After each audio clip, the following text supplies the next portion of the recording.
Que faire à dîner ce soir? Pour Charlotte, la solution passe par son téléphone et une application Too Good To Go. Son concept est simple, repérer les commerçants qui proposent près de chez vous leurs invendus à des prix réduits.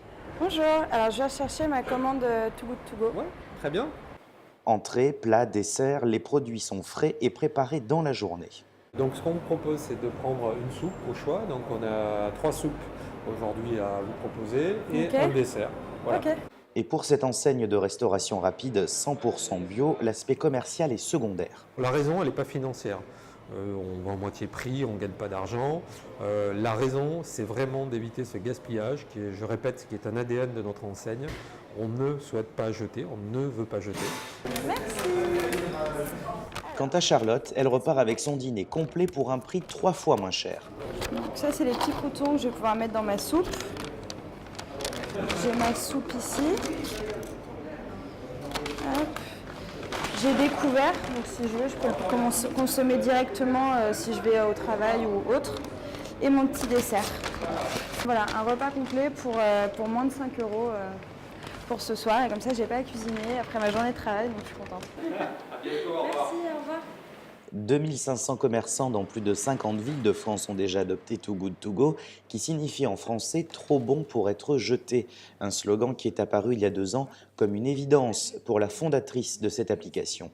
Il y a 10 millions de tonnes de produits alimentaires qui partent à la poubelle chaque année, juste en France. Ça veut dire à peu près 20 tonnes de produits chaque minute.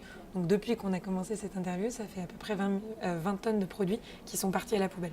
Et donc avec les technologies digitales, on peut connecter les gens au bon moment, au bon endroit, et donc connecter commerçants et consommateurs pour leur permettre de réduire le gaspillage alimentaire. Autre illustration, quartier Doménil, comme chaque matin, à l'heure de l'ouverture, Bastien, gérant d'un magasin bio, vient remplir le frigo solidaire et le garde-manger installé sur le trottoir depuis 2 mois.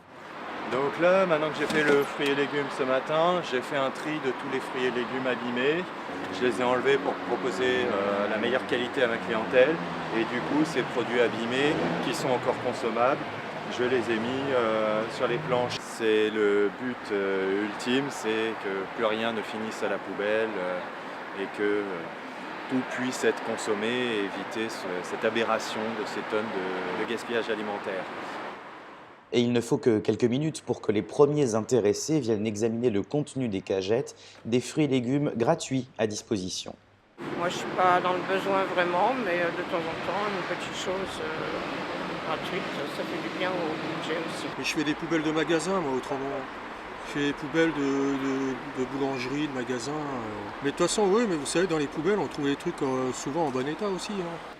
Pour l'instant, seuls 2 frigos solidaires sont disponibles à Paris. Ils sont gérés par l'association CAP ou pas CAP, dont l'objectif est de lutter contre le gaspillage, mais aussi créer du lien social. Le critère de la lutte contre l'anti-gaspillage est rempli, puisque le magasin dépose tous les jours ses invendus et que les habitants commencent à se l'approprier et à venir déposer eux aussi des denrées alimentaires. Il y a plein d'initiatives comme ça qui se développent et je pense que c'est pas prêt de s'arrêter. Parmi ces autres initiatives, il y a la boîte à dons installée avenue Doménil depuis 2 ans maintenant. Il s'agit d'un système d'échange et de partage d'objets du quotidien pour les habitants du quartier. Non, c'est bien comme ça, des petites boîtes comme ça pour mettre des choses qu'on n'a pas besoin à la maison, qu'on ne jette pas par terre. On les met ici et des gens pauvres qui viennent les chercher.